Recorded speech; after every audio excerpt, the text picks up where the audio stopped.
اس میں سے کچھ لوگ ہیں جو فدیہ دیں گے اور کچھ لوگ جو ہیں وہ بعد میں قضا کریں گے۔ اب آئیے سنکشپت میں ہم کچھ نفلی روزے ہیں اس کے بارے میں جانتے ہیں، نوافل۔ اس میں سے اس کا بھی بڑا فائدہ، جس میں نے بتایا کہ اللہ کے رسول صلی اللہ علیہ وسلم نے بیان فرمایا کہ جو ایک دن اللہ کے راستہ میں روزہ رکھتا ہے، اللہ تعالیٰ 70 سال کی مسافت تک اس کے چہرے کو یعنی اس کے شریر کو جہنم کی آگ سے، نرک کی آگ سے دور کر دیتا ہے۔ تو ہم روزہ ضرور رکھیں، خاص طور سے رمضان کے علاوہ جو نفلی روزے ہیں۔ اس میں سب سے پہلے نمبر پہ محرم کا روزہ۔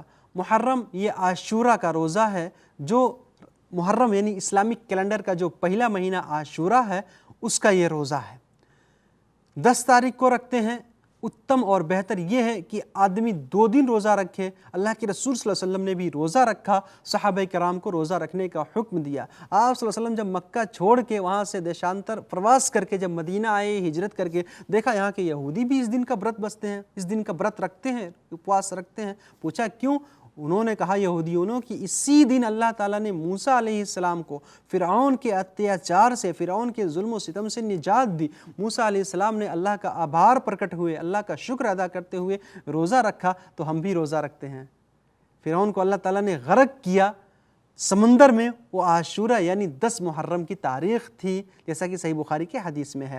تو اللہ کے رسول صلی اللہ علیہ وسلم نے فرمایا کہ فَنَحْنُ أَحَقُّ وَأَوْلَى بِمُوسَىٰ مِنْكُمْ کہ موسیٰ علیہ السلام سے تو ہمارا زیادہ اور گہرا سمبند ہے، ہم ان کے زیادہ قریب ہیں، ہم اس بات کا زیادہ حق رکھتے ہیں کہ ہم روزہ رکھیں۔ اللہ کے رسول صلی اللہ علیہ وسلم نے تمام صحابہ کو حکم دیا روزہ رکھنے کا، آدیش دیا، آگیا دیا، اور خود بھی روزہ رکھا، لیکن فرمایا کہ اگر میں آگامی وارش یعنی اگلے سال جو ہے میں زندہ رہا تو میں 9 تاریخ کو بھی روزہ رکھوں گا۔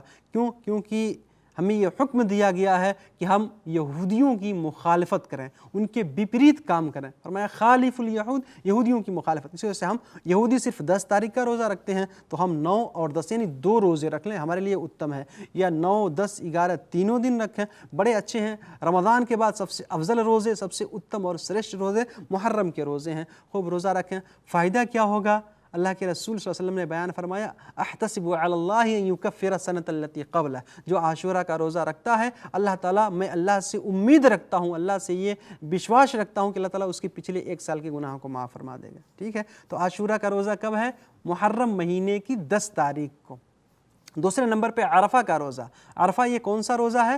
جو حاجی لوگ جب عرفہ کے میدان میں قیام کرتے ہیں وہاں پہ، اس کے بارے میں اللہ کے رسول صلی اللہ علیہ وسلم نے بیان فرمایا کہ وَصِيَامُ يَوْمِ عَرَفَةَ أَحْتَسِبُ عَلَى اللَّهِ أَن يُكَفِّرَ السَّنَةَ الَّتِي قَبْلَهُ وَالسَّنَةَ الَّتِي بَعْدَهُ کہ جو عرفہ کا روزہ صرف ایک روزہ 9 تاریخ یعنی عید الاضحیٰ سے پہلے، بقرہ عید سے پہلے 9ویں تاریخ، کیونکہ 10 تاریخ کو بقرہ عید ہوتی ہے، تو 9ویں تاریخ کا جو ایک دن روزہ رکھے گا اللہ تعالیٰ اس کے 1 سال پچھلے، اس کے 1 سال اگلے گناہوں کو معاف کر دے گا۔ یہاں ہمارے بہت سارے بھائی پشو پیش میں جو ہے ہو جاتے ہیں، بہت یعنی شک اور شبہ میں ہو جاتے ہیں، کیونکہ حاجی لوگ عرفہ میں قیام کرتے ہیں تو اس دن انڈیا پاکستان میں 8 تاریخ ہوتی ہے، اور جب یہاں پہ 10 تاریخ ہوتی ہے، پھر ہمارے یہاں 9 تاریخ ایک دن پہلے چلتا ہے، تو کیا کریں میرے بھائیو؟ ہر جگہ جہاں بھی جو لوگ رہتے ہیں ان کا اپنے حساب سے، چاند کے اعتبار سے سب لوگ عرفہ کا روزہ رکھیں گے۔ کوئی یہ نہ سوچے نہیں آج ہی حاجی عرفہ میں قیام کر رہے ہیں تو حج جو ہے آج ہی ہوگا، آج ہی مجھے روزہ رکھنا، نہیں۔ آپ کے ہاں جس دن چاند نکل رہا ہے، جس دن آپ کے ہاں 9 تاریخ ہو رہی ہے، آپ اس دن روزہ رکھیں، شک میں نہ پڑیں، کیونکہ کچھ دیش ایسے بھی ہیں جہاں ایک دن پہلے ہی ان کا عرفہ ہو جاتا ہے، تو وہ کیا کریں گے؟ جب یہاں پہ عرفہ کا دن ہوتا ہے تو ان کا بقرعید کا دن ہوتا ہے، تو ایسا نہیں ہونا چاہیے۔ یہ آج ہو رہا ہے نا، پہلے زمانے میں جب یہ ویڈیو وغیرہ، موبائل وغیرہ، نیٹ وغیرہ نہیں تھا تو لوگوں کو کیسے پتہ چلتا تھا؟ لوگ ایسے ہی رہتے تھے، تو ہم کو چاند کا پابند بنایا گیا ہے، ہم چاند دے کر کے روزہ رکھیں گے۔ اللہ کل حال تو عرفہ کے روزہ سے 2 سال کے گناہ معاف ہوں گے۔ پھر اس کے بعد سے شوال مہینہ کے 6 روزے، اللہ کے رسول صلی اللہ علیہ وسلم نے بیان فرمایا کہ من صام رمضان ثم اتبعه 6 من شوال كان كصيام الدهر، جو شخص رمضان کا روزہ رکھے پھر اس کے بعد وہ شوال کے 6 روزے رکھ لے، گویا کہ اس نے پورا سال، پورے زمانے کا اس نے روزہ رکھ لیا، پورے سال اس نے روزہ رکھ لیا، کیونکہ ہم جانتے ہیں نا کہ ایک پنیہ کا ثواب 10 گنا ملتا ہے۔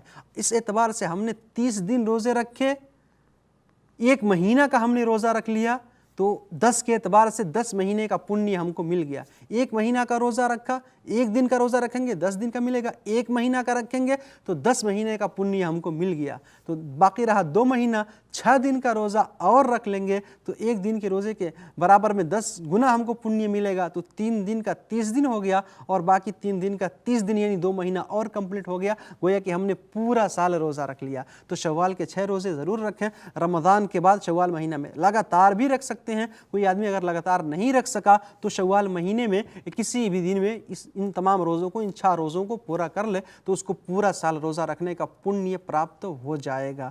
میرے بھائیوں، سنکشپت میں ہم باتیں، اس کے علاوہ جو ہے سوموار کا روزہ، جمعرات کی دن کا روزہ بھی رکھیں، بہت اہم ہے۔ اس کے علاوہ ایام بیض یعنی 13، 14 اور 15 تاریخ کا روزہ عربی کیلنڈر کے حساب سے یہ سب رکھیں، بہت اہم ہے، بہت خاص ہے، یہ سب نفلی روزے ہیں، ضرور رکھیں۔ اللہ تعالی ہم سب کو کہنے سننے زیادہ عمل کرنے کی توفیق عطا فرمائے۔ اللہ تعالیٰ اپنے راستے میں ہم کو روزے رکھنے کی توفیق دے اور ہمارے تمام روزے، نماز، اپواس، برت اور تمام عبادتوں کو سویکار کر کے ہم کو سورگ میں استھان پردان کرے۔